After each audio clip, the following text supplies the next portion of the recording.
Standard उनको practice करना है। तो सबसे पहले हम बात करते हैं, एक मॉड्यूल है जिसका नाम है रैंडम। तो रैंडम मॉड्यूल को हम इंपोर्ट करेंगे।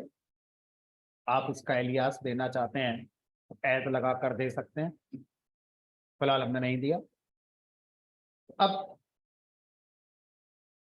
हम एक ओवरव्यू में ये समझेंगे कि रैंडम मॉड्यूल का पर्पस क्या होगा, रादर देन इसके अंदर एक एक फंक्शन के नाम क्या होते हैं, उनकी स्पेलिंग क्या होती है, उनके आर्गुमेंट क्या होते हैं। वो तो सिंटैक्स वाला पार्ट हो गया। बट अगर हम कॉन्सेप्चुअली कोशिश करें समझने की, तो रैंडम मॉड्यूल का पर्पस है, जब भी पाइथन में कुछ रैंडमनेस पे काम करना होगा तो आप रैंडम मॉड्यूल का यूज कर सकते हैं। फॉर एग्जांपल, मुझे क्या करना है, ओटीपी जनरेट करना है। तो ओटीपी क्या होता है, रैंडमली जनरेटेड नंबर ही तो होते हैं हमारे। तो माइट भी इस मॉड्यूल से कुछ मिल जाए मुझे ओटीपी जनरेट करने में। मुझे लकी ड्रॉ निकालना है। लकी ड्रॉ का मतलब एक बॉक्स है जिसमें बहुत सारे कूपन रखे हुए हैं, उनको शफल करके उनमें से रैंडमली कोई एक कूपन पिक करना है। हो सकता है ऐसा काम मैं यहाँ पे कर सकता हूँ। तो ऐसे बहुत से हमारे केसेस होते हैं जहां पर हम रैंडमनेस की बात करते हैं। ठीक है। अब मान लीजिए मुझे क्या करना है, मुझे 100 लोग हैं, मुझे 100 लोगों का 2 ग्रुप बनाने हैं। एक ग्रुप में 50 लोग रखने हैं, दूसरे ग्रुप में 50 लोग रखने हैं। कैसे रखने हैं, रैंडमली, कोई क्राइटेरिया नहीं है।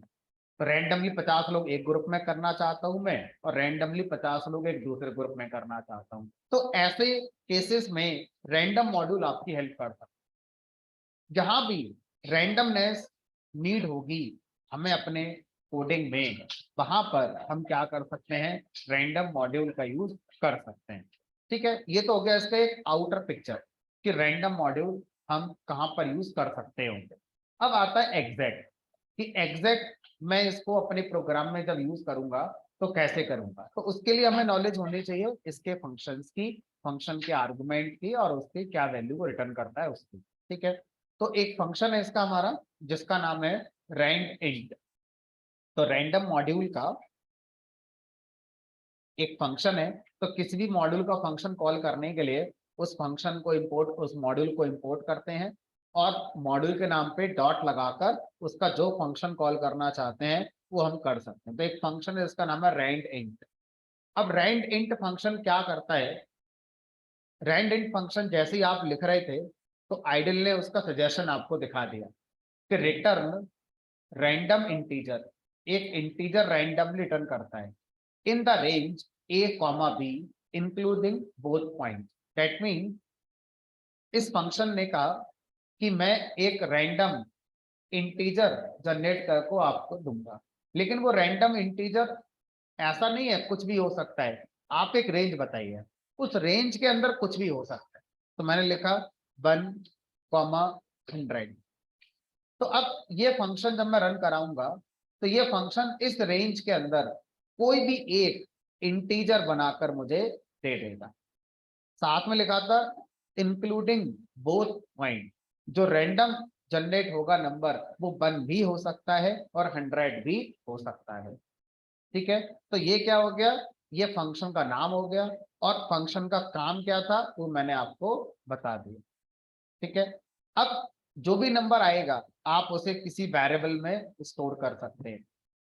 अगर आप उस नंबर को प्रिंट करना चाहते थे तो सीधा प्रिंट के अंदर से भी इस फंक्शन को कॉल किया जा सकता है। 64 दोबारा चलाएंगे कुछ और आ सकता है। जितनी बार आप इस फंक्शन को चलाएंगे उतनी बार अलग अलग नंबर आ सकते हैं। कोइंसिडेंटली 2 बार में सेम आ जाए, रैंडम है, कुछ भी हो सकता है। अब सोचो, अगर मैं आपसे कहूं कि मुझे ओटीपी जनरेट करना है, तो ओटीपी 4 डिजिट का मान लो मैं कंसीडर कर रहा हूँ। 4 डिजिट का कोई भी नंबर जनरेट करा दो। तो 4 डिजिट की सबसे छोटी वैल्यू लिख दी मैंने यहाँ पर, और सबसे बड़ी वैल्यू लिख दी।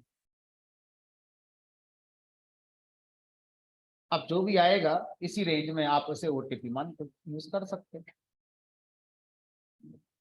6 डिजिट का बनाना है 6 डिजिट का बना लो, 8 का बनाना है 8 का बना लो। तो इस तरह से हम क्या कर सकते हैं, रैंडम मॉड्यूल के इस रैंडेंट फंक्शन का यूज कर सकते हैं, ठीक है। अब कई बार आप बोलेंगे कि सर हमें रैंडम नंबर तो जनरेट करना है लेकिन वो इंटीजर नहीं करना है, वो हमें फ्लोट करना है। तो अगर हम रैंडम नंबर को जनरेट करना चाहते हैं लेकिन वो फ्लोट होना चाहिए ना कि इंटीजर होना चाहिए, तो उसके लिए फिर हम एक फंक्शन यूज करते हैं, दूसरा फंक्शन है जिसका नाम है यूनिफॉर्म। यूनिफॉर्म फंक्शन कह रहा है आप मुझे रेंज जो भी देंगे उस रेंज में मैं एक फ्लोटिंग नंबर को जनरेट करके आपको दे दूंगा, तो इससे और इसके बीच में कोई भी एक फ्लोटिंग नंबर जनरेट होकर आ जाएगा।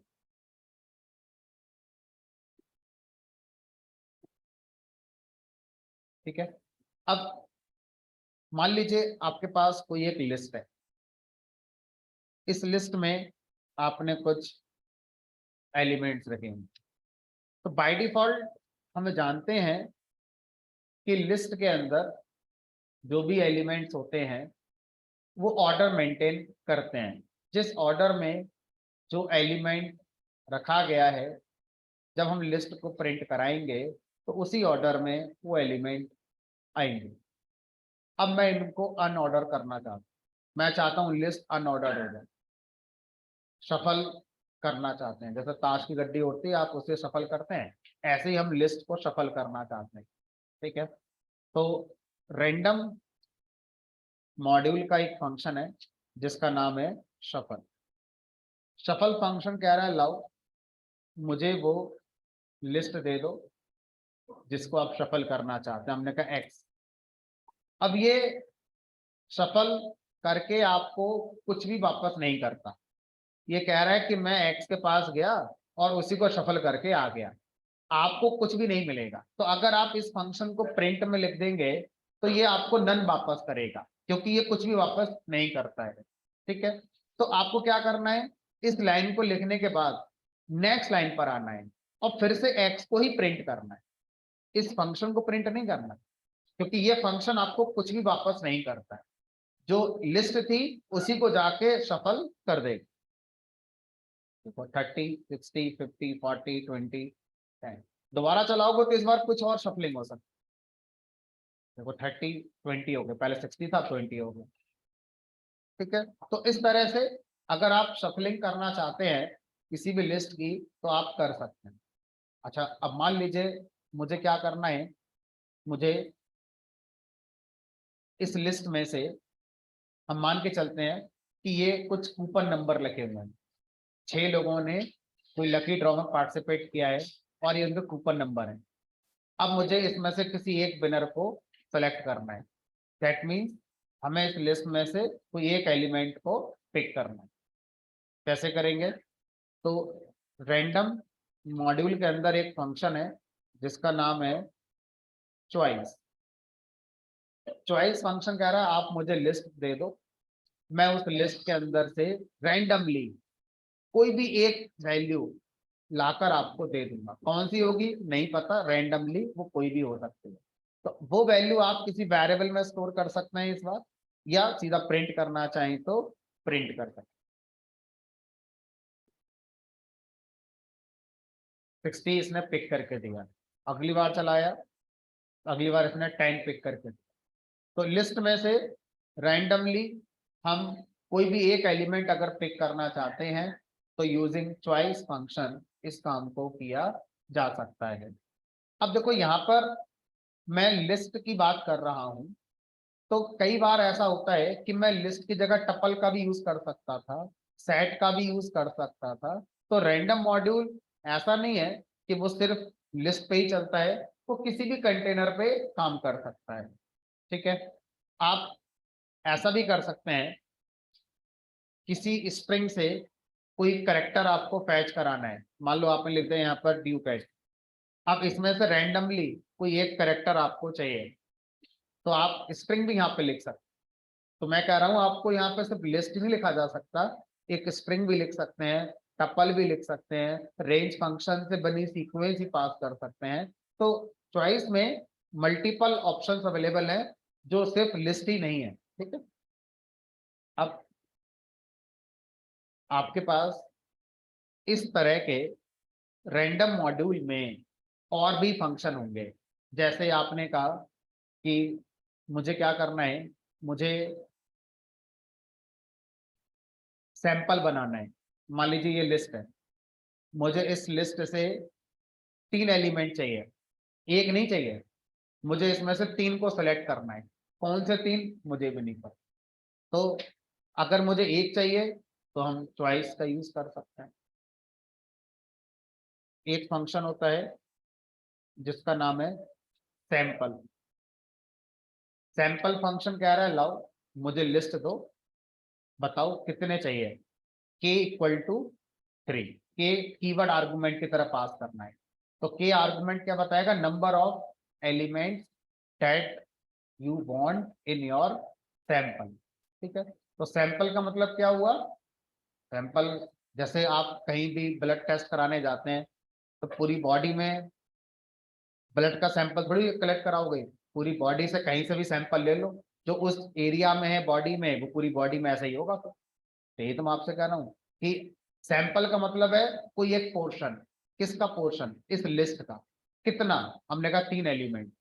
तो आपको वापस क्या मिलेगा, एक लिस्ट मिलेगी। उस लिस्ट में इस लिस्ट के कोई भी 3 एलिमेंट को सेलेक्ट करके दे दिया गया होगा। लेट अस सपोज आपने उसे बाई में स्टोर कर दिया,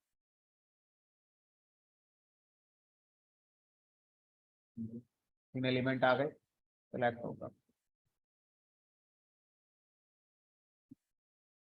तो अब मान लीजिए मैंने आपसे कहा कि हमारी तरफ से रैंडम मॉड्यूल हमें जितना पढ़ना था उतना हमने पढ़ लिया, लेकिन इसका मतलब ये नहीं होगा कि कभी भी रैंडम मॉड्यूल का यूज अगर होगा तो हम कर ही लेंगे, क्योंकि इसमें अभी ढेरों फंक्शन हैं जो मैंने आपको नहीं पढ़ाए हैं। मैंने आपको गिने चुने 1 2 3 4 5 फंक्शन पढ़ाए हैं, हो सकता है इसके अंदर 20 फंक्शन हो। तो अब हमें एक आइडिया हो गया, कल को अगर कोई चीज ऐसी है जो हम गैस कर पा रहे हैं कि रैंडम मॉड्यूल से हो सकती होगी, तो हम एक बार रैंडम मॉड्यूल का डॉक्यूमेंटेशन पढ़ सकते हैं, हेल्प लगाएंगे रैंडम मॉड्यूल पर और उसको गो थ्रू कर लेंगे। जरूर हमें हमारे क्वेश्चन का आंसर मिल जाएगा, टाइम लगेगा। अब हमें यूज करना आ गया, मान लीजिए कोई फंक्शन था रैंडम मॉड्यूल का जो हमें मिल गया, जो हमारे काम का था। अब हमें सिंटैक्स में पता है कि मॉड्यूल पहले इंपोर्ट करना है, मॉड्यूल का नाम डॉट उस फंक्शन का नाम। अब फिर अटक गए हम, फंक्शन के नाम में कितने आर्गुमेंट पास करो, जैसे आपने यहाँ 2 करे हैं, यहाँ पर एक ही कराए, यहाँ पर एक कराए, यहाँ पर फिर 2 कर दिए। तो इसके लिए आपको क्या करना होगा, जो फंक्शन आप यूज करने जा रहे हैं उसका डॉक्यूमेंटेशन पढ़ना होगा कि उसमें कितने आर्गुमेंट हैं, कौन सा आर्गुमेंट कैसे पास करना है, तब जाके एग्जैक्ट आप उस फंक्शन को यूज अपने प्रोग्राम में कर पाएंगे। ठीक है, चलो तो अब एक और मॉडल की तरफ हम बढ़ते हैं।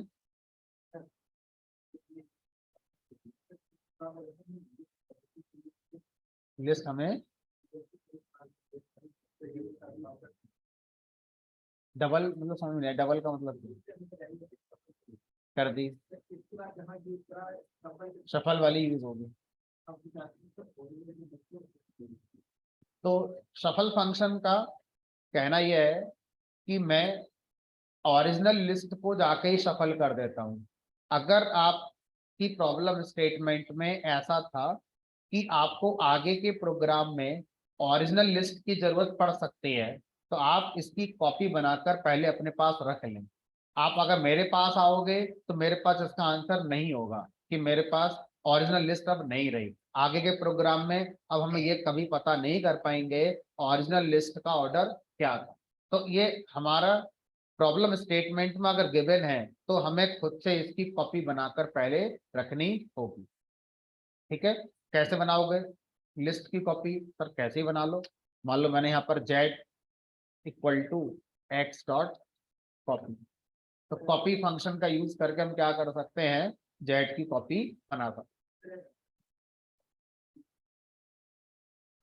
नहीं, सफल से कुछ मिलता ही नहीं है, नन आता है। सफल से जो वापस मिलेगा वो नन होगा, वो हमें कुछ वापस करता ही नहीं। ठीक है, ऐसे करके आप पहले किसी लिस्ट की कॉपी बना सकते हैं। ठीक है, अब जेड में वो होगा जो आप चाहते थे। ठीक है, अब जेड को प्रिंट कराऊंगा तो वो एक्स वाला ऑर्डर ही आपको वापस करेगी, 10 20 30 40।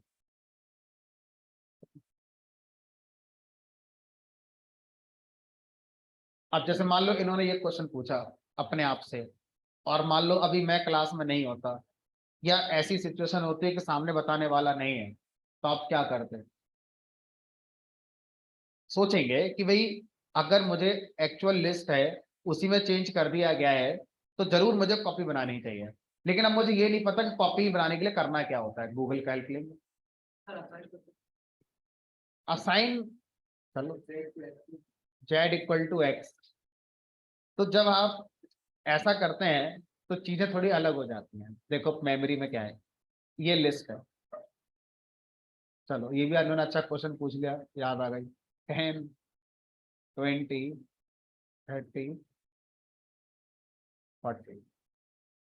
चलो मैं एक काम करता हूँ, इसको एक टॉपिक ही बना देता हूँ क्योंकि ये कवर भी हो जाएगा, पढ़ना भी है हमारे। तो ये एक इंटरव्यू क्वेश्चन भी होता है। इंटरव्यू क्वेश्चन क्या है? Shallow copy versus deep copy. ये वेरी इंपॉर्टेंट इंटरव्यू क्वेश्चन है। शैलो कॉपी और डीप कॉपी में क्या डिफरेंस होता है? कॉपी चाहे लिस्ट की हो, चाहे टपल की हो, चाहे सेट की हो, किसी की भी हो सकती है। ठीक है, तो हम फोकस कर रहे हैं लिस्ट की कॉपी को लेकर। ठीक, तो वास्तव में शैलो कॉपी और डीप कॉपी के अलावा एक और होता है। ठीक है, उसको भी लिख देता हूँ, reference copy versus shallow copy versus deep copy. तो अब समझाते हैं और कोड में समझते हैं। मैं लिखा x equal to 10 20 30, nested list डाल दी 40 50। ये मेरा x नाम की एक लिस्ट है। ठीक है, मैं इसको मेमोरी में दिखाता हूँ।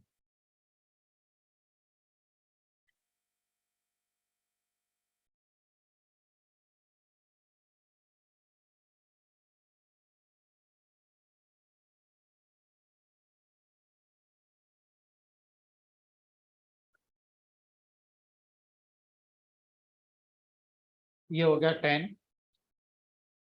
ये आ गया 20, ये आ गया 30। और जो नेस्टेड लिस्ट है वो अलग हमारा क्रिएट होती है, लेकिन उसका जो एड्रेस है वो यहाँ पर आपका आ जाएगा। तो मान के चलते हैं ये 0 इंडेक्स है, ये फर्स्ट इंडेक्स है, ये सेकंड इंडेक्स है, और ये आपका थर्ड इंडेक्स। तो आपको ये एक्स है, तो आप एक्स के थ्रू 0 इंडेक्स पर जाएंगे तो 10 मिलेगा, एक्स के थ्रू फर्स्ट इंडेक्स पर जाएंगे तो 20 मिलेगा, थर्ड इंडेक्स पर जाएंगे तो आपको 40 50 मिलेगा। आपको प्रोग्राम में पता नहीं चलेगा कि 40 50 जो लिस्ट थी वो अलग स्टोर हुई थी और उसका एड्रेस यहाँ पर था, या एक्चुअल में वो लिस्ट यहाँ आई थी, बट बिहाइंड द सीन ये पिक्चर। अब अगर मैं लिखता हूं यहाँ पर, मान लीजिए a इक्वल टू एक्स, तो जब मैं a इक्वल टू एक्स करता हूं तो ऐसा करने से a नाम का नया रेफरेंस बन गया, लेकिन नई लिस्ट नहीं बनती, और ये a इसी को रेफर करना शुरू कर दे। अगर मैंने x के थ्रू इस लिस्ट में कोई भी चेंज करा तो a को मिलेगा, अगर मैंने a के थ्रू कोई भी चेंज लिस्ट में करा तो वो x को भी मिलेगा। क्यों? क्योंकि a और x एक ही लिस्ट को मेमोरी में पॉइंट कर रहे हैं, दोनों के पास अपनी अपनी लिस्ट नहीं है। इसी को बोलते हैं रेफरेंस कॉपी, सिर्फ रेफरेंस कॉपी हो गया। ठीक है, इसको बोलते हैं रेफरेंस कॉपी। तो इसका मतलब अगर मैं x को शफल कर दूं तो a को शफल मिलेगा, क्योंकि a के पास अपने एलिमेंट है ही नहीं, वो x वाले को ही रेफर कर रहा है। और अगर मैंने a को शफल कर दिया तो x को भी चेंज मिलेगा, क्योंकि दोनों के पास अपने अपने नहीं है, एक ही है। तो कॉपी बनाने का इस तरह की कोई फायदा आपको नहीं है। ठीक है, अब दूसरी कॉपी आती है जो मैंने आपको बताया, मान लो b equal to X dot copy. तो एक्स डॉट कॉपी से जो कॉपी बनती है उसे बोलते हैं शैलो कॉपी। अब शैलो कॉपी क्या होती है उसे समझते हैं। शैलो कॉपी में एक नई लिस्ट बनती है और उस लिस्ट के अंदर अपने एलिमेंट आते हैं।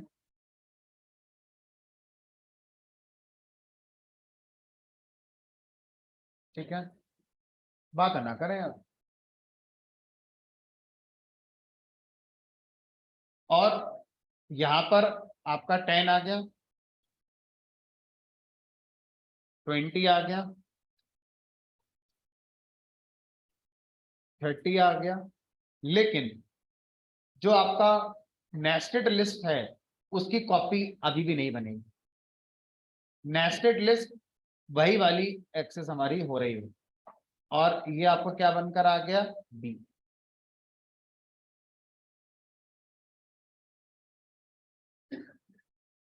तो अब होगा क्या, अगर आप एक्स में zero index, first index, second index पर कुछ भी चेंज करोगे तो बी को नहीं मिलेगा, क्योंकि बी के पास ये अपने हैं।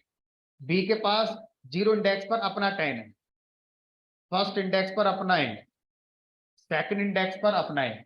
लेकिन अगर आप एक्स के थर्ड इंडेक्स पर जो नेस्टेड लिस्ट है उसमें कुछ चेंज करके आए तो बी को भी वो चेंज मिलेगा, क्योंकि बी के पास अपनी नेस्टेड लिस्ट की कॉपी नहीं थी।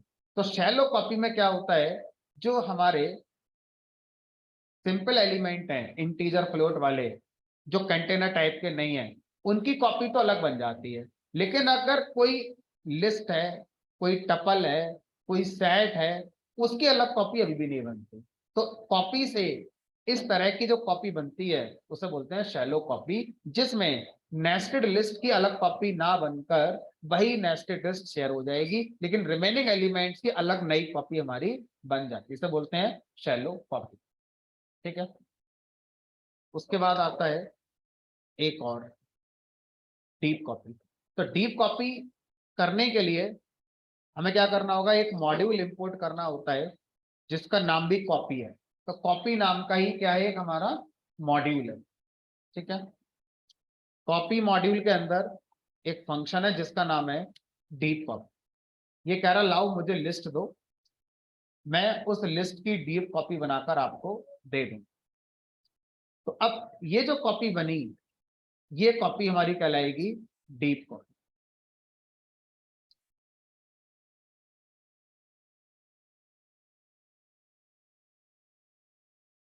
और डीप कॉपी का मतलब है कि एक्स की एक नई लिस्ट बनेगी, नई कॉपी बनेगी, जिसमें 10 होगा, 20 होगा, 30 होगा, और जो नेस्टेड लिस्ट है उसकी भी कॉपी बनेगी। इसका नेस्टेड लिस्ट की भी अपनी अलग कॉपी हमारी बन जाएगी।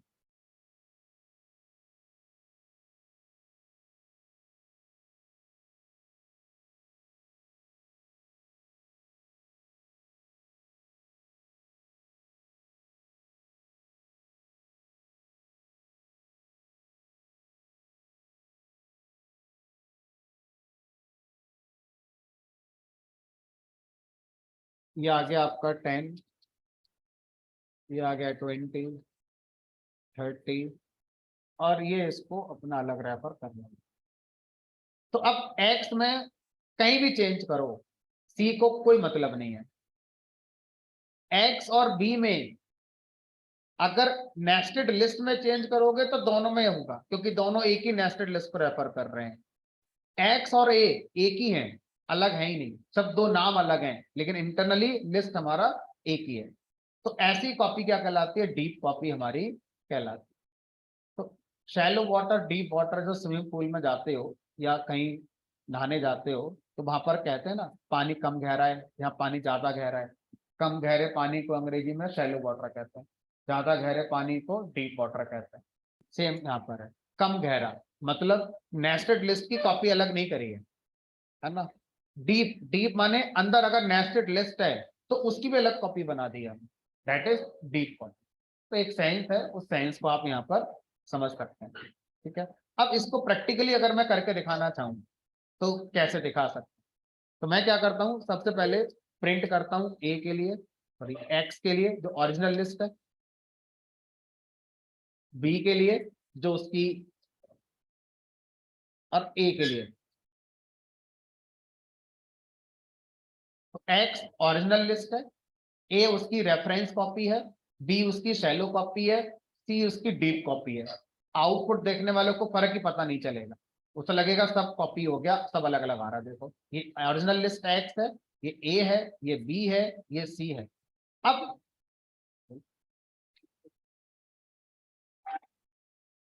आप देखो ना आपकी प्रॉब्लम स्टेटमेंट क्या है। अब जैसे इन्होंने जो पूछा था कि सर मुझे ओरिजिनल लिस्ट का ऑर्डर मेंटेन करना है, तो रेफरेंस कॉपी तो बेकार हो गया फिर उसमें।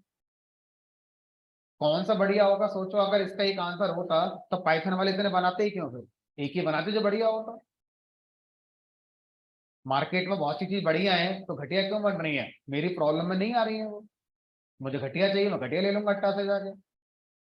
तो दुनिया में हर तरह की चीजें हैं, आप ये नहीं कह सकते कि जो बेस्ट है वही होना चाहिए बाकी सब हटा दो, क्योंकि आपका पॉइंट ऑफ व्यू एक हो सकता है, दूसरे का थोड़ी हो सकता है। उसको जो चाहिए वो अपना बोलेगा मार्केट से। तो पाइथन में इस तरह से ऑप्शंस दिए गए हैं, आपको अपनी प्रॉब्लम स्टेटमेंट में किसकी नीड आ रही है आप उसका यूज करें। ठीक है,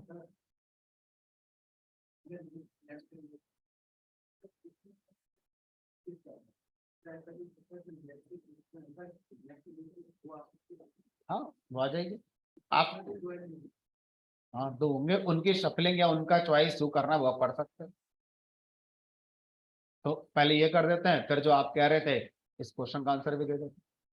तो अब अगर मैं इन सारी कॉपी में डिफरेंस प्रैक्टिकली देखना चाहता हूं तो मैं क्या करता हूं, एक्स के जीरो इंडेक्स पर 10 की जगह मैं 100 कर देता हूं और इन चारों को फिर से प्रिंट करता हूं। तो आप अपना कॉमन सेंस लगाकर बताइए, इन चारों लिस्ट में कोई डिफरेंस होगा आउटपुट में किसी एलिमेंट के लिए, या सब एक ही होगा, सब जगह 100 हो गया होगा, किस जगह हुआ होगा किस जगह नहीं हुआ होगा। एक्स में तो 100 हो ही गया होगा जीरो इंडेक्स पर। ए की बात कर लेते हैं, ए में जीरो इंडेक्स पर 100 हुआ होगा या नहीं हुआ होगा, क्योंकि ए उसी को तो रेफर कर रहा है।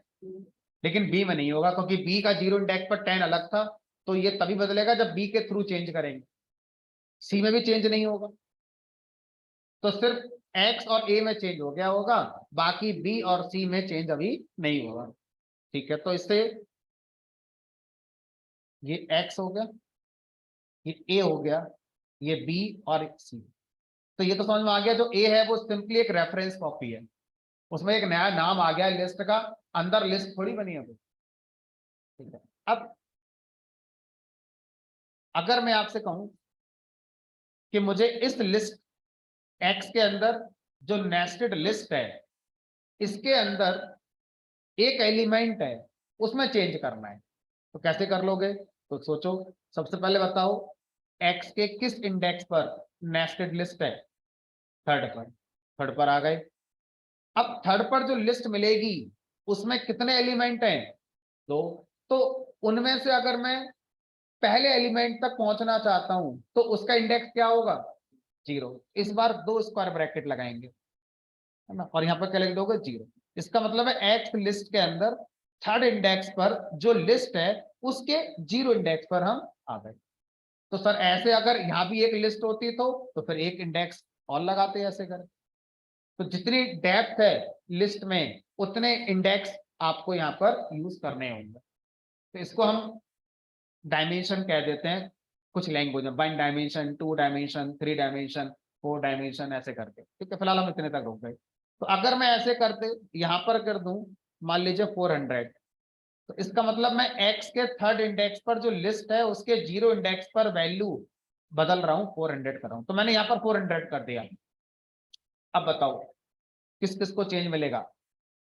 एक्स को मिलेगा, ए को मिलेगा, बी को भी मिलेगा, क्योंकि बी के अंदर शैलो कॉपी है और शैलो कॉपी में नेस्टेड लिस्ट कॉपी नहीं बनती। लेकिन सी में चेंज नहीं होना चाहिए। सी के पास अभी भी क्या होगा, थर्ड इंडेक्स के जीरो इंडेक्स पर कौन होगा, अभी भी 40 हमारा होगा। तो बस यही प्रोग्राम आपको ये तीनों तरह की कॉपी का डिफरेंस बता दे। देखो, एक्स में चेंज हो गया, ए में चेंज हो गया, बी में चेंज हो गया, लेकिन सी में चेंज आपका नहीं हुआ। ठीक है, तो इस तरह से हम पाइथन के अंदर कॉपी वाले कॉन्सेप्ट को समझ सकते हैं, रेफरेंस कॉपी, शैलो कॉपी और डीप। अब आपने जो क्वेश्चन पूछा था लास्ट में, शायद उसका आंसर मिल गया होगा आपको। ठीक है, इस तरह से आप जो पूछना चाह रहे थे वो आप पूछ सकते हैं। ठीक है, फिलहाल आगे बढ़ते हैं। तो ये again very important interview question है। अगर आप एज ए फ्रेशर कहीं इंटरव्यू देने जा रहे हैं तो ये क्वेश्चन आपसे पूछा जा सकता है, इस बात की प्रोबेबिलिटी बहुत हाई है। इवन आप पाइथन लैंग्वेज ही नहीं, Java language, dot net language अब में इंटरव्यू देने जा रहे हैं तो वहां भी सेम टॉपिक होता है। वहां पर लिस्ट की जगह पर शब्द यूज होता है एरे का, है ना, shallow copy, deep copy of array. तो वहां भी सेम कॉन्सेप्ट हमारा आता है। फिलहाल आगे बढ़ते हैं।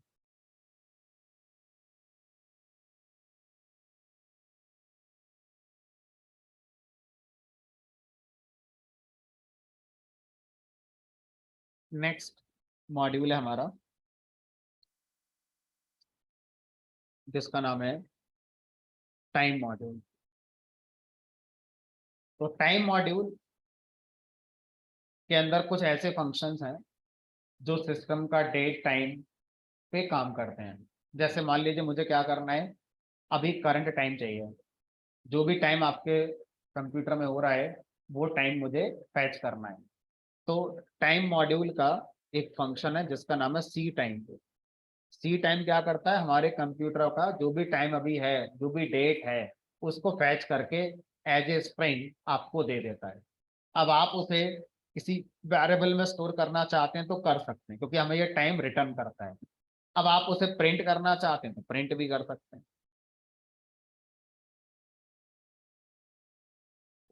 जिस लैपटॉप पर ये प्रोग्राम चलेगा उस लैपटॉप का डेट टाइम ला कर देगा। इसका इंटरनेट से, सैटेलाइट से कोई मतलब नहीं। आपके लैपटॉप में गलत टाइम सेट है तो जो है वो ला कर देगा। जिस समय प्रोग्राम चलेगा उस समय का टाइम ला कर देगा। जैसे अभी 10:34 और 34 सेकंड हो रहे थे, इसी प्रोग्राम को फिर से चला दूं, सेकंड तो बदल ही गए हैं। 10:34 57 सेकंड। बैंकिंग एप्लीकेशन में इसका यूज काफी हो सकता है। जब आप ट्रांजेक्शन करेंगे तो आप ट्रांजेक्शन करते समय ये तो बताते हैं किसको करना है, कितने अमाउंट का करना है, लेकिन जनरली टाइम नहीं बताते। हमारा ट्रांजैक्शन हिस्ट्री में ऑटोमेटिक टाइम आता है कि आपने ये ट्रांजैक्शन इस तारीख को इतने बजे करी थी।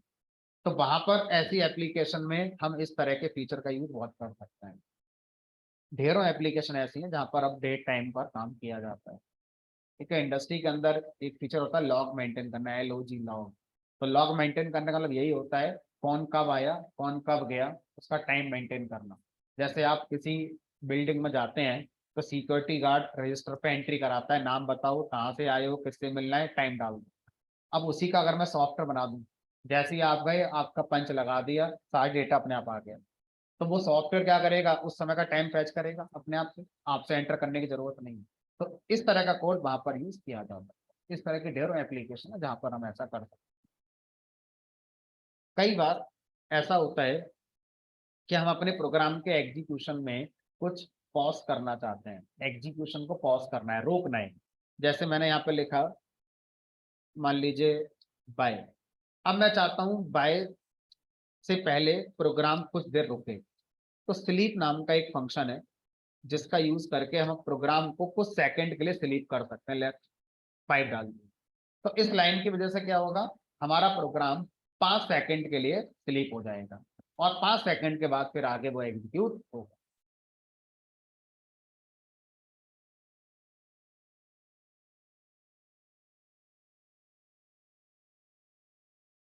जनरली इसका यूज गेमिंग में बहुत करते हैं, या किसी भी प्रोजेक्ट में स्प्लैश स्क्रीन दिखाने के लिए कर सकते हैं।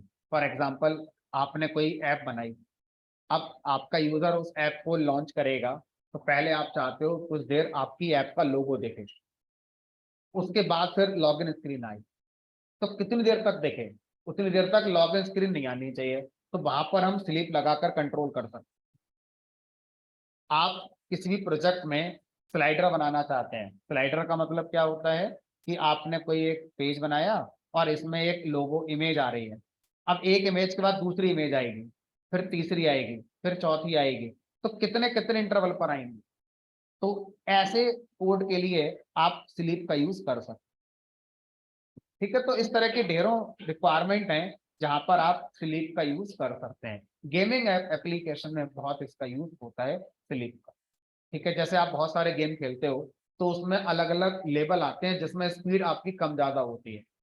तो अब जैसे मैं आपको बताऊं, मान लीजिए मैं एक प्रोग्राम और बनाना चाहता हूं, थोड़ा सा और समझने के लिए, जिसमें हम क्या करेंगे, हम 5 का टेबल प्रिंट करेंगे, 5 का पहाड़ा प्रिंट करेंगे। ठीक है, और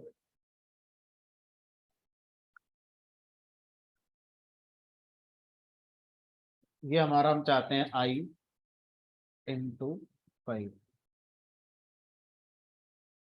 फिर ये 5 का पहाड़ा हम चाहते हैं थोड़ा स्लो मोशन में आए, तो लूप 10 बार चला, तो हर बार चलने पर मैंने कहा स्लीप कर दो 1 1 सेकंड के लिए।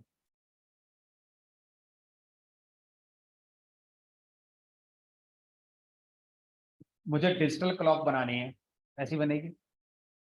डिजिटल वॉच ऐसी होती है, लास्ट में एक सेकंड चलेगा, तो जब सेकंड 60 हो जाए तो फिर मिनट वाला चला दो, 1 1 सेकंड के बाद जब वो 60 हो जाए तो आवर वाला चला दो। तो डिजिटल क्लॉक बनाओगे तो इसका यूज कर सकते हो। तो इस तरह की कई एप्लीकेशन है जहां पर आप इसका यूज कर सकते हैं। ठीक है, तो टाइम मॉड्यूल में और बहुत सारे फीचर हैं जो आप यूज कर सकते हैं। ठीक, अब आपको एक आइडिया लग गया कि अगर पाइथन में कभी डेट टाइम से रिलेटेड कुछ काम करना है, तो टाइम नाम से एक मॉड्यूल है, ये बहुत बेसिक मॉड्यूल है। अगर हम डेट टाइम को डेटाबेस के साथ इंप्लीमेंट करना चाहते हैं, मान लीजिए मैं चाहता हूं कि जो मैंने डेट टाइम निकाला है वो डेटाबेस के टेबल में जाकर स्टोर हो जाए, या डेटाबेस के टेबल में जो डेट टाइम रखा है वो मेरे प्रोग्राम में आ जाए, तो ऐसा करने के लिए फिर टाइम मॉड्यूल का यूज ना होकर एक दूसरा मॉड्यूल, इसका नाम है डेट टाइम, इस मॉड्यूल का यूज है। तो डेट टाइम मॉड्यूल डेटाबेस के साथ काम करने के लिए यूज होता है। बिना डेटाबेस आप अगर डेट टाइम पे काम करना चाहते हैं तो टाइम मॉड्यूल का यूज कर सकते हैं। तो इस तरह से पाइथन में डेट टाइम पे काम करने के लिए 2 से 3 मॉड्यूल हैं। एक का नाम टाइम मॉड्यूल होगा, एक का नाम आपका डेट टाइम मॉड्यूल होगा। फिलहाल मैंने आपको टाइम पढ़ाया, डेट टाइम तब पढ़ेंगे जब डेटाबेस हम जान लेंगे वो क्या होता है।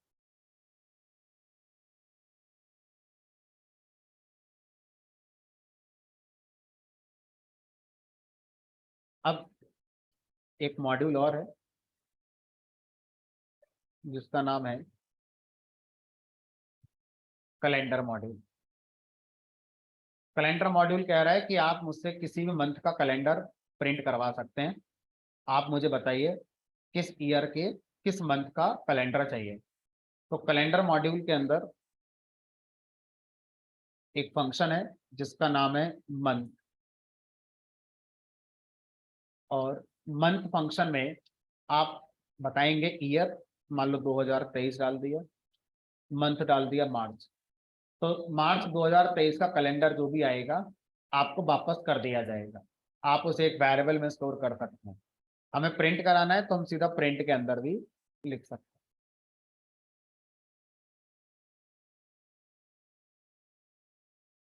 तो आज अगर हम देखें तो आज 20 मार्च है, 20 मार्च को क्या है हमारा, मंडे। अच्छा, अगर मैं आपसे कहूं कि 15 अगस्त 1947 को क्या दिन था, तो यहाँ पर हम 1947 की बात कर रहे हैं और अगस्त की बात कर रहे हैं। अब कैलेंडर बनेगा अगस्त 1947 का, देख लेना उसमें 15 अगस्त को क्या दिन था, फ्राइडे। सर अगले साल 20 मार्च को क्या दिन होगा, 2024 को 20 मार्च को क्या दिन बैठेगा। कहाँ गया, ये रहा, वेंसडे। तो अगर आपको अपना डेट ऑफ बर्थ पता है लेकिन आपको ये नहीं पता कि उस दिन सोमवार था कि मंगल था कि बुध था, तो आपको कहीं जाने की जरूरत नहीं है, ये आपको बता देगा उस दिन क्या था। ठीक है। अगर आप ये पता करना चाहते हो कि कोई ईयर लीप ईयर है या नहीं, तो इस लीप नाम का एक फंक्शन है, इसमें ईयर आप बताएंगे और इस लीप फंक्शन हमें ट्रू देगा अगर ये लीप ईयर होता है, और अगर ये लीप ईयर नहीं होता है तो हमें ये फॉल्स देगा। तो 2023 लीप ईयर नहीं है, रिजल्ट क्या आया, फॉल्स। 2024 लीप ईयर होता है। अब आप बोलेंगे सर लीप ईयर का मतलब क्या होता है, तो अब देखो ये चीजें पाइथन से बाहर की हो गई, तो अब इनकी जानकारी हमें अपने लेवल पर होनी चाहिए कि लीप ईयर किसे कहते हैं, है ना। चलो थोड़ा सा मैं बता देता हूँ, है ना, क्योंकि कभी कभी इंटरव्यू के अंदर क्वेश्चन पूछा जाता है कि पाइथन में कैलेंडर कौन सा यूज होता है। मैंने बोला पाइथन में कैलेंडर कौन सा यूज होता है। इवन ये क्वेश्चन केबीसी के अंदर पूछा गया था 20,000 रुपए का, आई गेस इसी सीजन में पूछा गया है, एक बार गूगल पर सर्च करके देखना, है ना। क्या क्वेश्चन था, पहले इसका एक्सप्लेनेशन समझते हैं फिर वो क्वेश्चन अपने आप समझ में आ जाए। अगर हम कैलेंडर की हिस्ट्री की बात करें तो क्या आपको लगता है कि कैलेंडर नेचुरल कॉन्सेप्ट है, प्रकृति ने कैलेंडर बनाया होगा? क्या नेचर की तरफ से संडे मंडे जनवरी फरवरी मार्च अप्रैल आए होंगे? नेचर ने तो ये सब चीजें नहीं बनाई होंगी। नेचर ने तो सन बनाया, प्लैनेट्स बनाए, और बाकी रोटेशन होते रहते हैं। अब आप जानो क्या करते हो। तो प्रकृति के अकॉर्डिंग ना तो दिन होता है, ना रात होती है, ना साल होता है, ना दिन होता है, कुछ नहीं होता है वहां, है ना। तो अगर हम देखें तो ये हमारा सोलर सिस्टम है जिसमें हमारा स्टार है सन, और हमारे सोलर सिस्टम के जितने ग्रह हैं, प्लैनेट्स हैं, उनमें एक हमारा अर्थ है।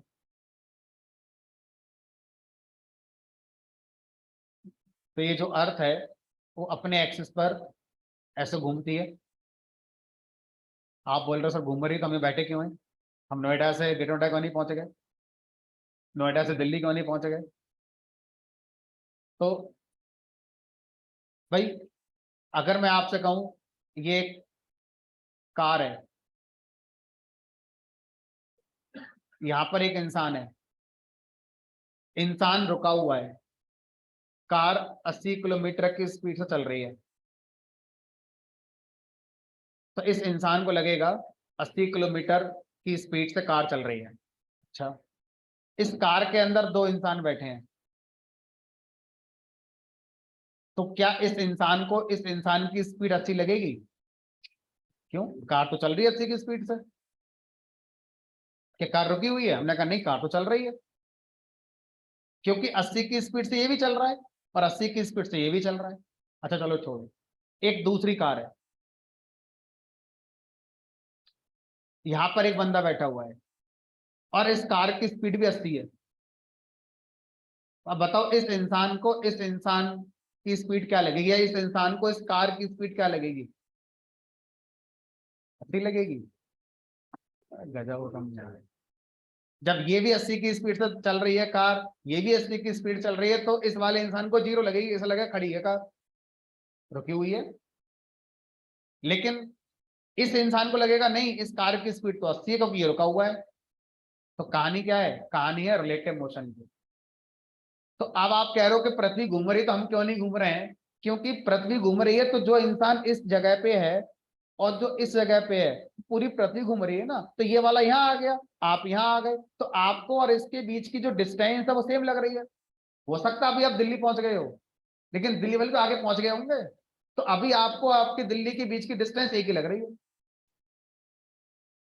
फिलहाल हम ये सब चीजें पढ़ने वाले इंसान नहीं है, हम वापस अपने दुनिया में आते हैं। तो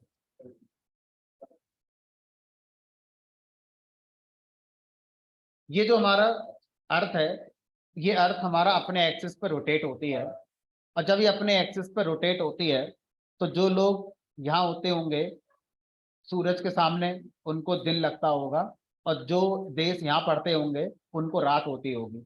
और जब ये घूमकर ये देश इधर आते होंगे और ये वाले इधर जाते होंगे तो इनको दिन, इनको रात हो जाता है। तो इस तरह से दिन रात होती है। सूरज ना छुपता है ना निकलता है, वो एक जगह है, वो कहीं नहीं जा रहा है। ठीक है। अब जिस तरह से ये पृथ्वी अपने एक्स पे घूमती है, उसी तरह से सूरज के चारों तरफ घूमती है। अब ये जो इसका ऑर्बिट है वो ऐसे है या ऐसे है, हम उसमें इंटरेस्टेड नहीं। ठीक है, मान लिया ये इसका ऑर्बिट है, इस गोलाई में पृथ्वी घूमती है सूरज के चारों तरफ। अब यहां से यहां तक जाने में इसको कुछ तो समय लगता होगा, बिल्कुल लगता है। तो अब होता क्या है, जब पृथ्वी अपने एक्सिस पर पूरा घूम लेती है तो उसे 24 घंटे में इस काम को करती है। तो 24 घंटे को एक दिन एक रात मिलाकर कहा गया। और जब पृथ्वी अपना पूरा चक्कर सूरज के चारों तरफ लगा लेती है तो इसको एक साल कहा जाता है। और ऐसा करने में पृथ्वी को कितना टाइम लगता है? 365 दिन लगते हैं। तो इसका मतलब यह है, मंगल ग्रह को जरूरी नहीं है 365 दिन लगेंगे। मंगल ग्रह जब पृथ्वी की सूरज के चारों तरफ घूमेगा तो हो सकता है 300 दिन में घूम ले, इसकी स्पीड ज्यादा हो घूमने की। हो सकता है ज्यादा में घूमे, स्पीड कम हो इसकी। हो सकता है मंगल ग्रह के अपने एक्सिस पे घूमने के जो हमारी स्पीड है वो ज्यादा हो, तो 24 घंटे की जगह 12 घंटे का दिन रात होता हो। तो हर ग्रह पे दिन रात अलग अलग टाइम के होंगे, और एक साल कितना होगा सबका अलग अलग होगा। ठीक है। तो अब ये जो बात निकाली गई, ये बात निकाली, रोम के अंदर एक राजा थे जिनका नाम था जूलियस सीजर। जूलियस सीजर नाम के एक राजा थे रोम के। इन्होंने ये बात पता करी कि भाई पृथ्वी सूरज के चारों तरफ ऐसे घूम रही है। ठीक है। तो इसलिए इन्होंने क्या करा, जूलियस सीजर ने एक कैलेंडर बनाया और उस कैलेंडर में 365 दिन रख दिया। और जो डिवाइड करा मंथ को, वो इस तरह से करा कि जो हर बार आपके मौसम में चेंजेस हो रहे हैं उनको हम इजीली समझ पाए। तो इस तरह से उन्होंने क्या करा, 12 महीने में इन 365 दिन को डिवाइड कर दिया, सो डैट जो चीज बार बार हो रही है वो हर बार सेम पैटर्न पे होने लगी। तो उस पैटर्न के अकॉर्डिंग इन्होंने 12 महीने का डिसीजन लिया। महीनों के नाम जनवरी फरवरी मार्च से लेकर दिसंबर तक रखे गए। उनमें कुछ रोम के जो देवी देवता हैं उनके नाम है, कुछ जो जूलियस सीजर थे इनके रिश्तेदारों के नाम है, कुछ इनके लड़कों के नाम भी हैं, जैसे अगस्ता। अगस्ता इनके किसी बहुत क्लोज रिलेटिव का नाम था, तो इन्होंने अगस्ता से क्या बना दिया, अगस्त बना दिया। तो ये जो जनवरी से लेकर दिसंबर तक के नाम आए हैं, ये कोई प्रकृति के अंदर नहीं मिले थे। ये रोम के जो राजा थे इन्होंने अपने रिश्तेदारों के नाम, अपने घर के लोगों के नाम, अपने देवी देवताओं के नाम से जनवरी से दिसंबर तक के नाम रख दिए। उसके बाद जब थोड़ा सा कॉन्सेप्ट और आगे बढ़ा तो ये पाया गया कि जो पृथ्वी सूरज के चारों तरफ घूमती है 365 दिन से थोड़ा ज्यादा समय लेती है। 365 दिन नहीं लेती है। कितना लेती है? 365 से 1/4, मतलब एक चौथाई दिन और ज्यादा लगता है। लेकिन अब जूलियस सीजर के बाद एक और राजा आए जिनका नाम था ग्रेगोरियन। ग्रेगोरियन ये भी रोम के राजा थे। तो ग्रेगोरियन ने इस बात को समझा और इन्होंने क्या करा, जो जूलियस सीजर का कैलेंडर था इसमें मॉडिफिकेशन करे।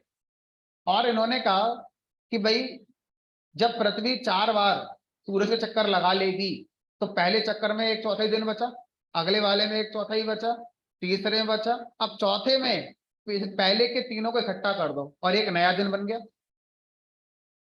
तो जिस साल ऐसा किया जाएगा उस साल कितने दिन होंगे फिर? 366 दिन होंगे। उसी साल को लीप ईयर कहा जाएगा। तो लीप ईयर का मतलब ये नहीं होता है कि हमारे लिए शुभ है कि अशुभ है, कि हमारे ग्रह अच्छे होंगे खराब होंगे, वो सब बेकार की बात है। लीप ईयर अपना साइंस का कॉन्सेप्ट है कि रोटेशन हो रहे हैं अर्थ के सन के चारों तरफ, तो हर चौथे साल बाद पिछले 3 साल के रोटेशन के जो एक चौथाई टाइम बचा था उसको जोड़ दिया जाता है, तो उस साल को क्या बोलते हैं, लीप ईयर कहते हैं। अब वो एक दिन कहाँ जोड़ा जाए, फरवरी। तो जब लीप ईयर होगा तो फरवरी 29 की होगी, और जब लीप ईयर नहीं होगा तो फरवरी 28 की होगी। ठीक है, चलो अब देखो, आप थोड़ा हिस्ट्री में जाएंगे, यूट्यूब पर ऐसी चीजों को पढ़ेंगे तो आपको इसका आंसर मिल जाता है कि कुछ महीने 28 के, फरवरी, बाकी 30 31 के क्यों होते हैं। इसका बहुत ज्यादा टेक्निकल आंसर नहीं है, इसका आंसर नॉन टेक्निकल मिलेगा। उनको फरवरी से रिलेटेड उनका कोई ऐसा बंदा था जिसको पसंद नहीं करते थे रोम के राजा, उसको नीचा दिखाने के लिए उन्होंने क्या करा, उसके नाम पर महीना बना दिया और उसमें सबसे कम दिन कर दिए। ये सब फैक्ट्स हैं, आप अगर टाइम निकालो पढ़ो जाके तो आपको समझ में आता है कि सब चीजें अपने आप नहीं हो रही हैं, इंसानों ने करी हैं। ठीक है, बहरहाल अब अगर आपसे कहा जाए कि सर पूरे साल का कैलेंडर आ सकता है, केबीसी का क्वेश्चन था कि भारत देश में कौन सा कैलेंडर चलता है, आंसर था, ऑप्शन थे जूलियस कैलेंडर, ग्रेगोरियन कैलेंडर, और भी 2-3 राजाओं के नाम थे अलग अलग देश के, तो आंसर क्या सही था, ग्रेगोरियन कैलेंडर। इंटरव्यू के अंदर भी आपसे पूछा जा सकता है कि पाइथन का जो कैलेंडर मॉड्यूल है ये किस कैलेंडर को इंप्लीमेंट करता है, ग्रेगोरियन कैलेंडर को इंप्लीमेंट करता है। ठीक है, चलो तो अब अगला क्वेश्चन ये था कि हमारा पूरे साल का कैलेंडर अगर मुझे प्रिंट करना है तो कैसे करेंगे। कैलेंडर डॉट, कैलेंडर नाम का ही फंक्शन, कैलेंडर मॉड्यूल में कैलेंडर नाम का ही फंक्शन है, और इसमें बस ईयर पास कर दो, ये पूरे साल का कैलेंडर जनवरी से लेकर दिसंबर तक प्रिंट कर देगा। अब 12 महीने का कैलेंडर एक स्क्रीन पर मेरे में फिट नहीं हो रहा है क्योंकि मैंने इसका रिजोल्यूशन हाई करा हुआ है, तो मैं सिस्टम का रिजोल्यूशन एक बार कम करके दोबारा चला कर देखता हूँ।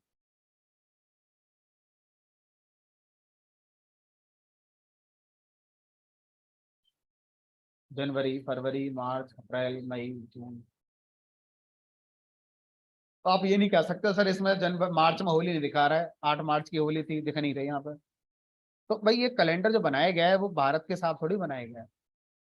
तो ऐसे आप बोलोगे, किसी और कंट्री वाले बोलेंगे पाइथन पढ़ते समय हमारे देश के फेस्टिवल नहीं आ रहे इसमें, ऐसा नहीं है। तो ये सिर्फ आपका डेज मंथ ईयर को लेकर बनाया गया कैलेंडर है, फेस्टिवल्स को इसमें इंक्लूड कहीं नहीं किया गया।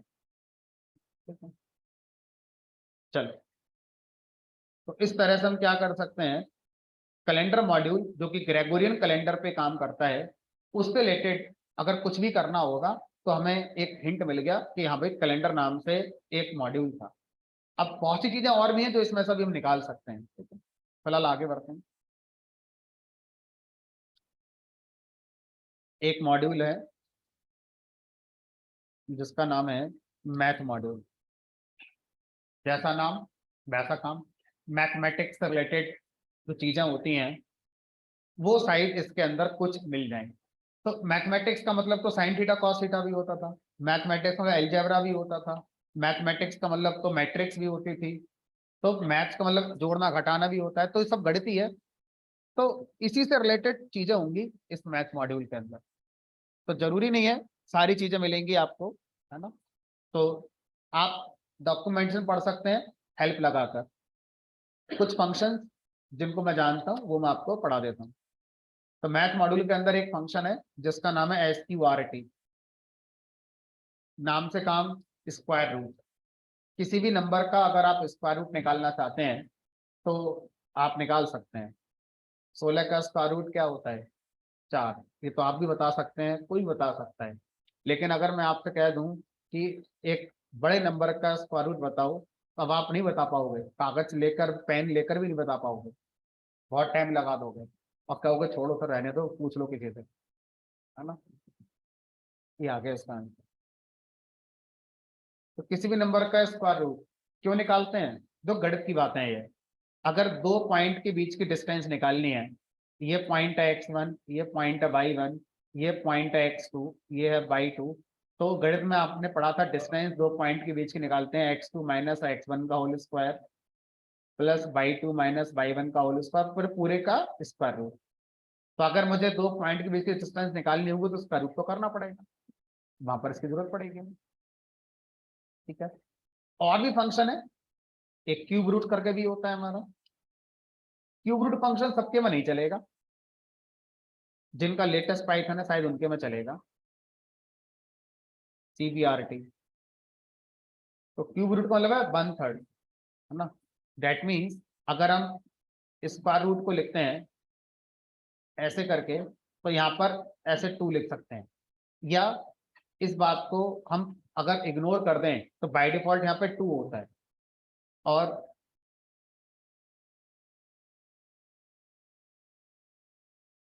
अगर मैं ऐसे करके लिख दूं 3, तो दैट मीन्स आपको लिखना पड़ेगा, है ना। अब ये क्या होगा, क्यूब रूट हो गया आपका। और इसको हम ऐसे भी लिख सकते हैं 16 की पावर 1/2, तो इसको हम ऐसे भी लिख सकते हैं 16 की पावर 1/3। इसे कहते हैं cube root. Fourth root, fifth root, sixth root, nth root तक हम गणित में जा सकते हैं। तो सेकंड रूट को हम स्क्वायर रूट कह देते हैं।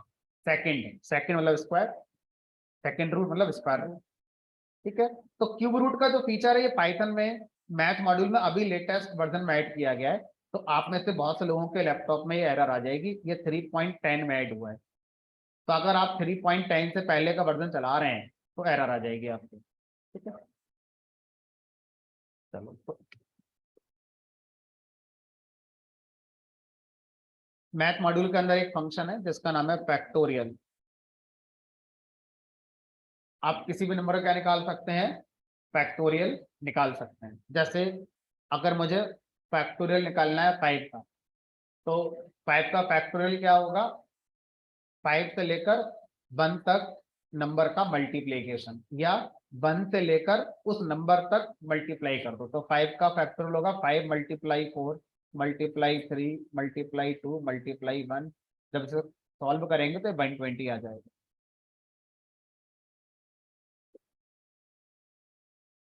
क्यों पढ़ते हैं फैक्टोरियल? अब देखो, पाइथन को इससे मतलब नहीं है कि फैक्टोरियल कोई क्यों पढ़ेगा, आपको पता होना चाहिए कि फैक्टोरियल क्यों पढ़ते हैं। जब कोड में लिखना होगा तो पाइथन के इस मॉड्यूल से लिख सकते हो। तो पाइथन में इसका आंसर नहीं है कि फैक्टोरियल किसे कहते हैं। पाइथन को पता है कि फैक्टोरियल निकाला ऐसे जाता है, अब क्यों निकालते हैं, क्या जरूरत है, आप जानो क्यों निकाल रहे हो। तो गणित के इतने कॉन्सेप्ट हैं, पाइथन वाले थोड़ी बताएंगे आपको कि क्यों निकालते हैं ये चीजें। ये तो आप अपना पढ़ो गणित में क्यों निकालते हैं ये चीजें। तो जहां तक मुझे लगता है फैक्टोरियल का ज्यादा यूसेज होता है परम्यूटेशन कॉम्बिनेशन में। परम्यूटेशन कॉम्बिनेशन में फैक्टोरियल का यूज होता है। किसी भी चीज को कितने तरह से अरेंज किया जा सकता है।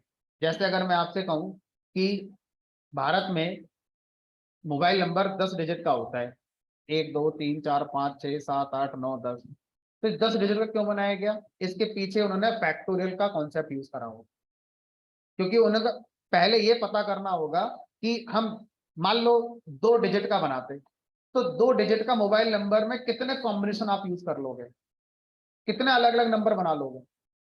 0 0 बना लोगे, 0 1 बना लोगे, 1 0 बना लोगे, 1 1।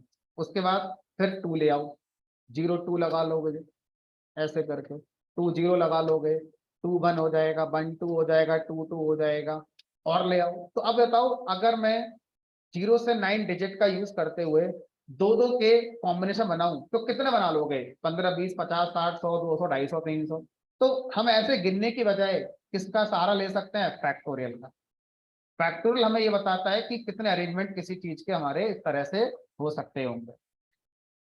ठीक है, आपने कभी पढ़ा होगा परम्यूटेशन कॉम्बिनेशन फिजिक्स मैथ में, NPR NCR करके फार्मूले होते थे, उसमें फैक्टोरियल आता था, factorial n divided by factorial n minus R, factorial n divided by factorial n minus R multiply by factorial R. गणित के फार्मूले हैं जहाँ पर फैक्टोरियल का यूज होता था।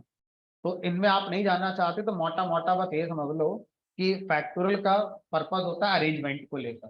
किसी भी चीज के कितने अरेंजमेंट हो सकते हैं उनको कंप्यूट करने के लिए बिहाइंड द सीन फैक्टोरियल की हेल्प ली जाती है। अकेला इससे सब रिजल्ट नहीं आता, इसके साथ और भी कॉम्बिनेशन, परम्यूटेशन, कार्टेशियन मैट्रिक्स, इन सब का यूज किया जाता है। ठीक है। अब जैसे अगर हम फैक्टोरियल की बात करते हैं, इमेजिन करो अगर आप इस गणित को अच्छे से जानते हैं तो आप किसी का भी पिन नंबर हैक कर सकते हैं। एटीएम पिन नंबर कितने डिजिट का होगा? 4 का। अब वो 4 क्या होंगी? डिजिट ही होंगी। अब लिखना शुरू कर दो कागज। शाम तक आप जितने कॉम्बिनेशन हो सकते हैं 4 डिजिट के, उन 10 का यूज करते हुए, 0 to 9 का यूज करते हुए, उन्हीं में से कोई एक पिन होगा किसी का भी, चाहे वो अंबानी का पिन हो चाहे आपका पिन हो, होगा उन्हीं में से कोई एक, अलग तो हो नहीं सकता। खड़े थे, मत बताओ हमें आप। तो सर ऐसे तो हम आपका पासवर्ड हैक कर लेंगे। आपने अपने बैंक में जो पासवर्ड डाला है मुझे पता है कैसे, क्योंकि आपने जो डाला होगा उसमें लोअर केस अल्फाबेट होगा, अपर केस अल्फाबेट होगा, डिजिट होंगी 26, 26 52, 10 डिजिट हो गई 62, और ये 10 12 सिंबल आपने अंडरस्कोर एट ये हैश 5 सिंबल यूज करे होंगे। कुल मिलाकर 70 80 करेक्टर का यूज करके आपने अपना पासवर्ड लिखा होगा। मैं लिखना शुरू करता हूँ, उन्हीं में से एक होगा जरूर। तो कितने 80 करेक्टर का यूज करके कितने पॉसिबल कॉम्बिनेशन बन जाएंगे, उनको कैलकुलेट करने में हम इसका सहारा लेते हैं। ठीक है। पाइथन के अंदर एक मॉड्यूल इसी बात के लिए भी है कि जितने अरेंजमेंट हो सकते हैं बनाकर वो आपको दे भी देगा, आपको कागज पे लिखने की जरूरत नहीं। चलो देखते हैं, मैं आपके पिन जनरेट करके दिखाता हूँ। तो यहाँ पर जो आउटपुट आएगा, देखना आपको आपका पिन नंबर दिखाई देगा यहाँ पर, है ना।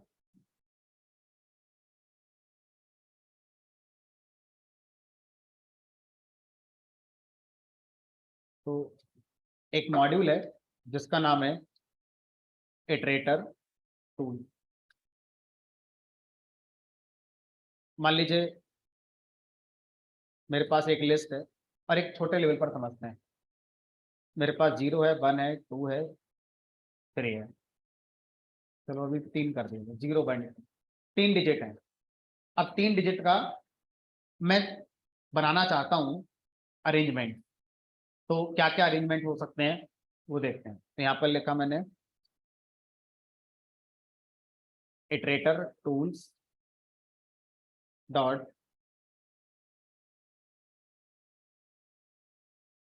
कॉम्बिनेशन, किसके? एक्स के कॉम्बिनेशन हमें बनाने हैं, और आर की वैल्यू क्या रखनी है? 3। कितने कितने लेंथ के बनाने हैं? 3 के। मान लो यहाँ पर मैं ऐसे कर दूं 2, इसका मतलब कॉम्बिनेशन जो बनेंगे वो 2 2 लेंथ के बनेंगे। टोटल हमारे पास करेक्टर है 3, लेकिन हमें 2 2 के चाहिए, 0 1 1 0 1 2 ऐसे चाहिए। तो हमने कहा 3 3 के ही चाहिए। ठीक। इससे क्या होगा, जितने भी कॉम्बिनेशन पॉसिबल हैं इस लिस्ट के अंदर के एलिमेंट के 3 3 के, वो सारे लाकर आपको दे दिए जाएंगे। तो सारे कॉम्बिनेशन आपने एक वेरिएबल सी में स्टोर कर लिए।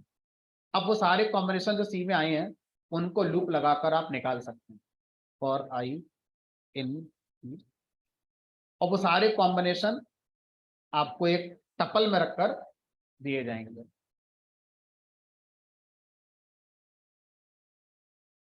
सब एक ही आया निकल कर। अगर मैं यहाँ पर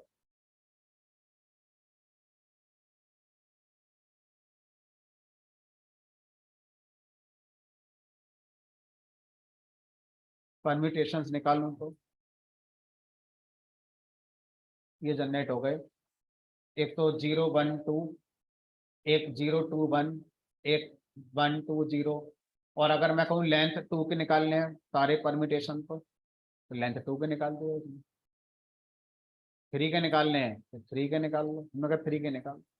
लेकिन परम्यूटेशन में एक क्वेश्चन है कि सर एक परम्यूटेशन ऐसा नहीं हो सकता था 0 0 0? ये भी तो पॉसिबल है। एक किसी का पिन नंबर 0 0 0 भी तो हो सकता है। 1 1 1, यानी कि वो सेम नंबर का यूज करके रिपीटेशन नहीं कर रहा है, 0 0 0 1 1 1 ऐसा यूज नहीं कर रहा है। इवन 0 के साथ 1 1 का कॉम्बिनेशन भी तो हो सकता था, 0 1 1, यानी कि वो किसी नंबर को रिपीट नहीं कर रहा है।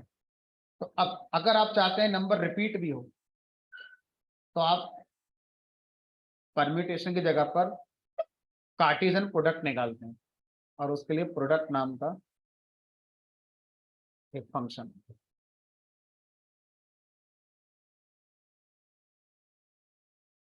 यहाँ पर आर की जगह पर आपको एक आर्गुमेंट देना होगा,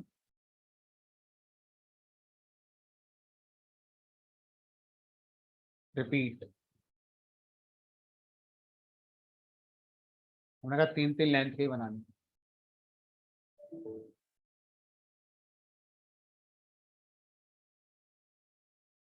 अरे आ गए, 0 0 0 वाला भी आ गया, ये भी आ गया।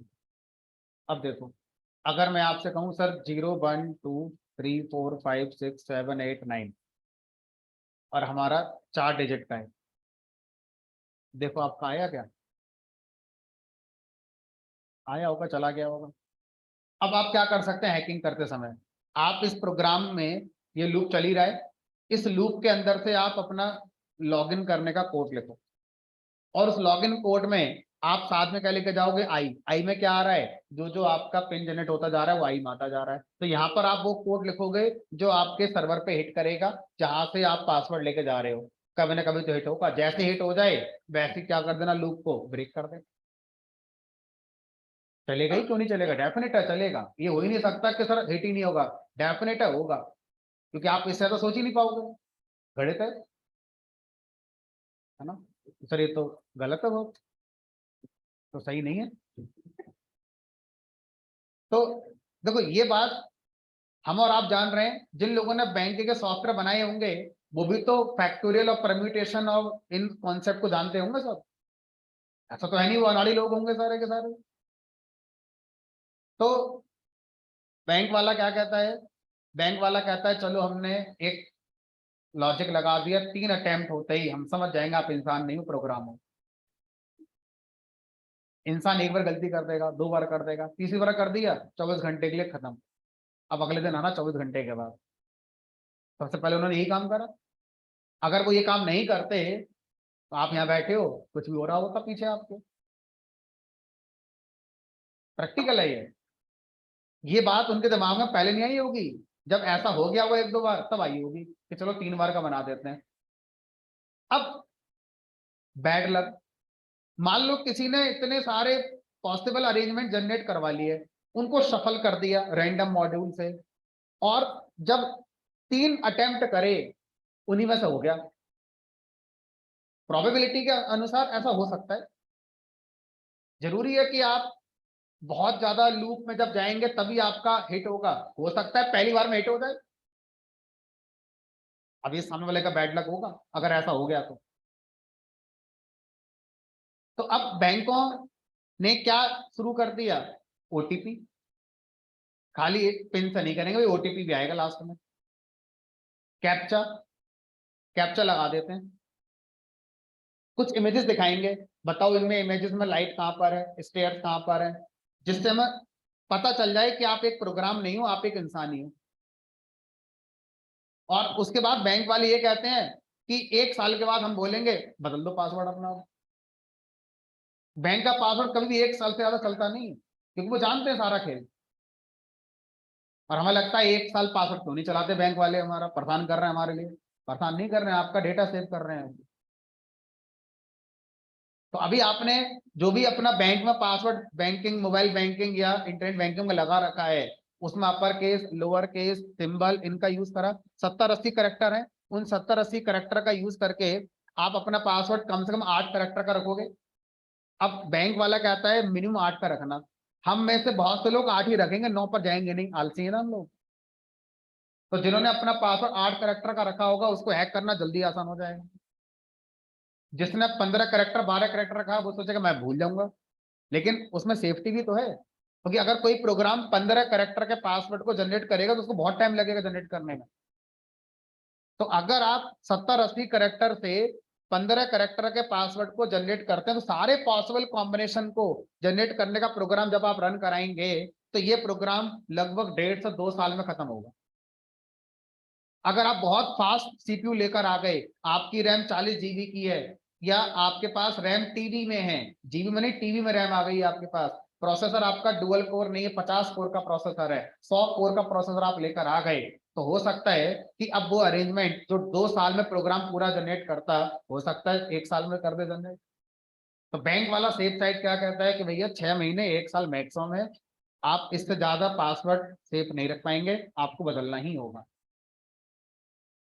प्रीवियस पासवर्ड सेम पासवर्ड नहीं हो सकता। तो ये सब हमें परेशान करने के लिए नहीं होता है, ये सब गणित है ना। हर आदमी इन बातों को नहीं जानता, लेकिन हर आदमी बैंक में जरूर जाता है और वो सामने वाले को ब्लेम करता है, गलत है हम सही है ना? चलो जो भी है, अब आगे बढ़ते हैं। हमारे पास मैथ मॉड्यूल में और बहुत सारे फंक्शन है जिनका आप यूज कर सकते हो। साइन थीटा कॉस, मैं इसका एक बार हेल्प लगा कर दिखाता हूँ, है ना, क्योंकि बहुत है इसमें। मुझे लगता है सबसे बड़ा मॉड्यूल अगर पाइथन में कोई है तो यही है। मैं होंगे 30-35 फंक्शन कम से कम।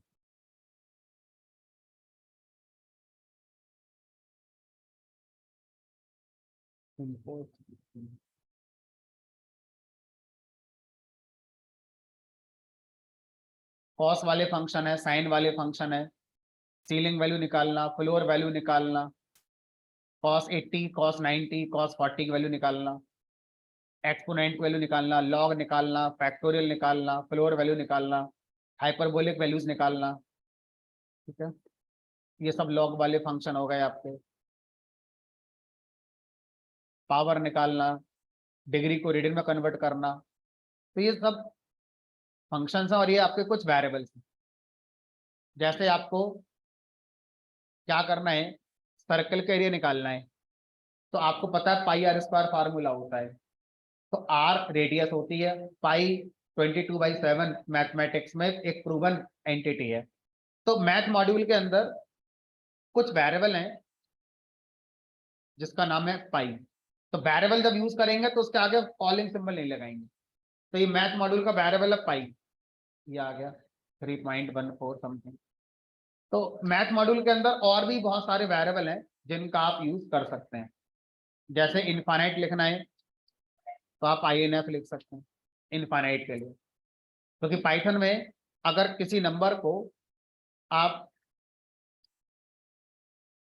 डिवाइड करते हैं 0 से तो गणित के हिसाब से इनफाइनाइट है ना, लेकिन पाइथन में इनफाइनाइट ऐसे नहीं लिखा जाएगा, एरर आ जाएगी, 0 डिवीजन एरर।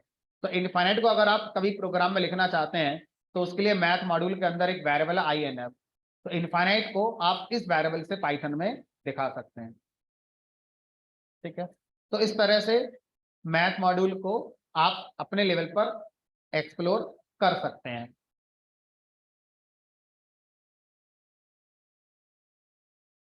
एक और मॉड्यूल,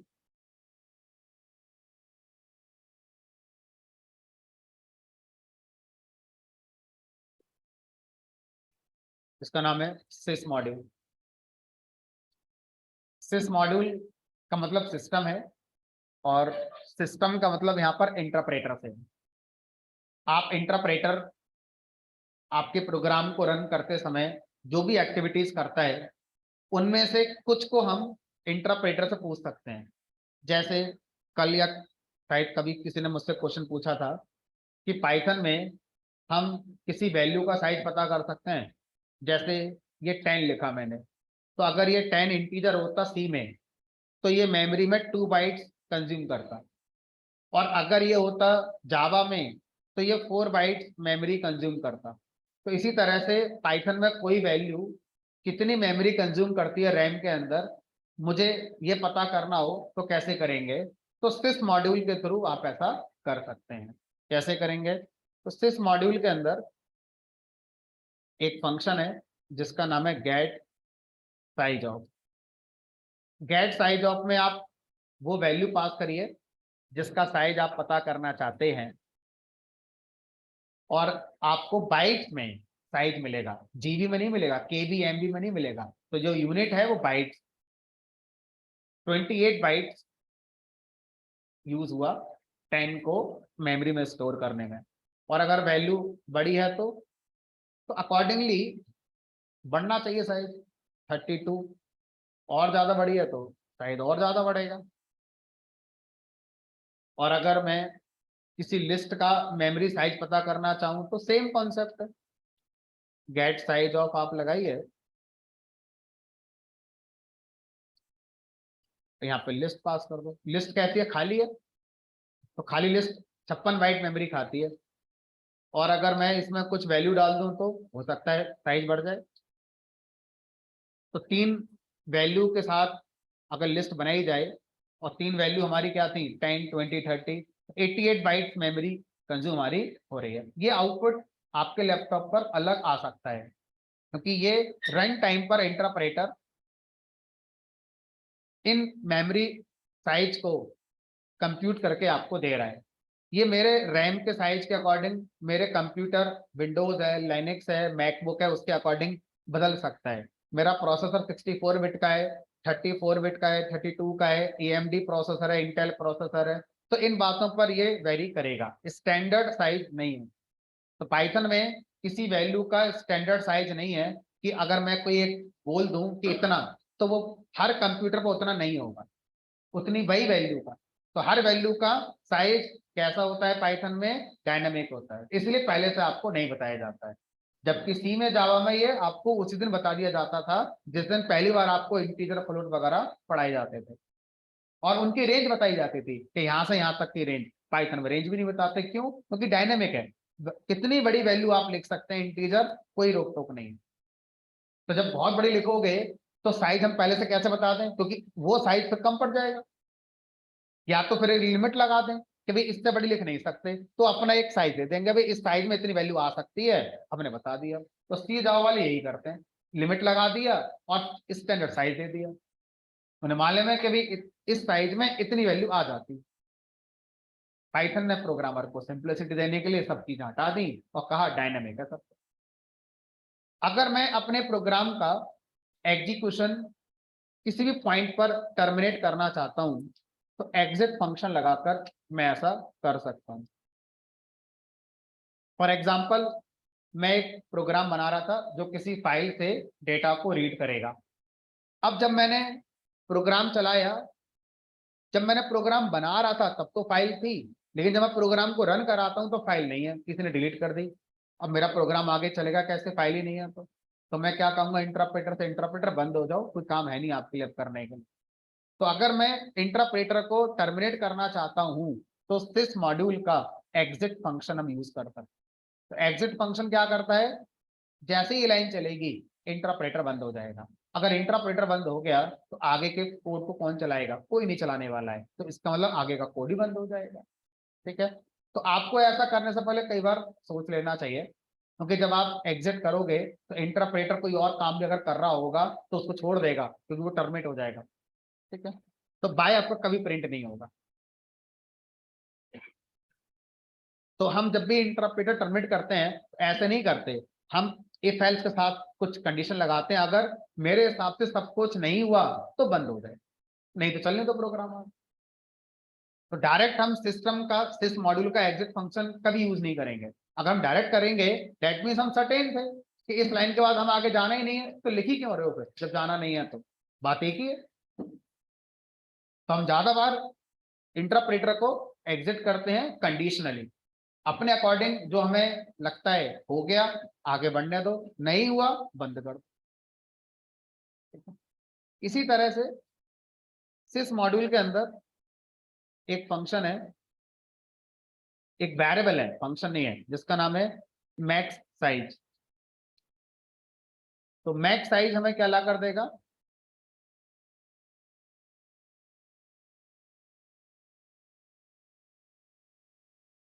कोई भी वैल्यू का मैक्सिमम साइज कितना पाइथन में हो सकता है बाइट में। तो सर बहुत है ये तो, अभी तो हम 88 बाइट्स तक हैं, ये तो बहुत ज्यादा हो गया। अब इसको आप कन्वर्ट करके देख लो, MB में, KB में, GB में, जितना आ जाए उतना हो। तो कोई वैल्यू मैक्सिमम इतना साइज हमारा पाइथन में ले सकती है, तो ये बहुत होता है। और ये साइज भी हर लैपटॉप पर अलग अलग आएगा, आपके में अलग आ सकता है। फैक्टर्स वही जो मैंने आपको बताए थे, वो सारे फैक्टर यहाँ पर काम आएंगे। तो इस तरह से सिस मॉड्यूल के अंदर भी कई सारे फंक्शन है जो हम यूज करते हैं।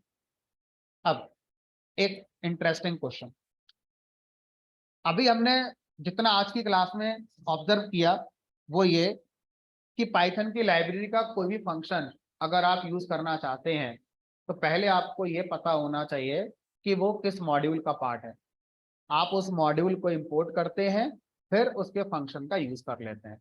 लेकिन पहले दिन से हम प्रिंट फंक्शन यूज करते आ रहे हैं, तो प्रिंट फंक्शन पाइथन लाइब्रेरी का ही पार्ट है।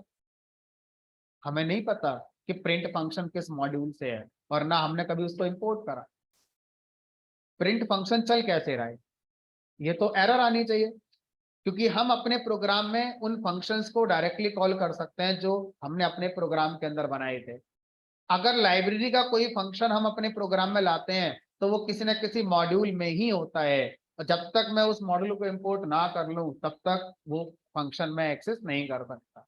लेकिन कुछ फंक्शंस हम डे वन से यूज करते आ रहे हैं जिनके मॉड्यूल को हम नहीं जानते हैं, फिर भी चल रहा है। क्यों? क्योंकि पाइथन के अंदर एक मॉड्यूल है जिसका नाम है built in. Built in module में प्रिंट फंक्शन होता है। Python interpreter, built in module, एक और होता है आईओ मॉड्यूल। इन दो मॉड्यूल के फंक्शंस को आपके प्रोग्राम में डायरेक्ट यूज करने देता है। क्यों? क्योंकि इन दोनों मॉड्यूल को वो खुद से इंपोर्ट कर लेता है, आपको लिखने की जरूरत नहीं है। लिख देंगे तो गलत भी नहीं है। स्पेलिंग कहाँ गलत हुई?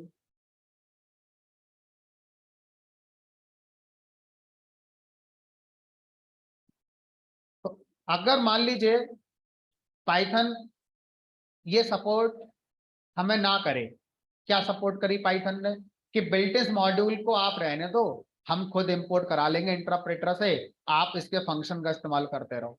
अगर ये सपोर्ट नहीं होती, स्टैंडर्ड ही रहता कि नहीं एज ए प्रोग्रामर आपको ही इंपोर्ट करना होगा लाइक अदर मॉड्यूल्स, तभी चलेंगे, तो पहले दिन जो इंसान पाइथन पढ़ने आएगा तो उसे पहले दिन ये लाइन लिखनी पड़ेगी सर। अब वो क्या जाने मॉड्यूल क्या होता है पहले दिन। तो सर हकीकत ये जानते तो हम पहले दिन ये भी नहीं थे हैश इंक्लूड क्या होता है, जबरदस्ती पढ़वाया गया था मैं तो उस दिन वो। तो यही जबरदस्ती पाइथन के प्रोग्रामर के साथ होती कि नहीं पढ़ो, इंपोर्ट होता है पहले दिन। तो ये चीजों को सिंपल करना था, इसलिए पाइथन के डिसीजन थे कि जो बहुत ज्यादा फ्रीक्वेंट यूज होने वाले फंक्शंस हैं, हर प्रोग्राम में यूज होने वाले फंक्शंस हैं, उनके जो जो मॉड्यूल्स हैं इंटरप्रेटर आप उन्हें खुद इंपोर्ट कर लेना, प्रोग्रामर को परेशान मत करना।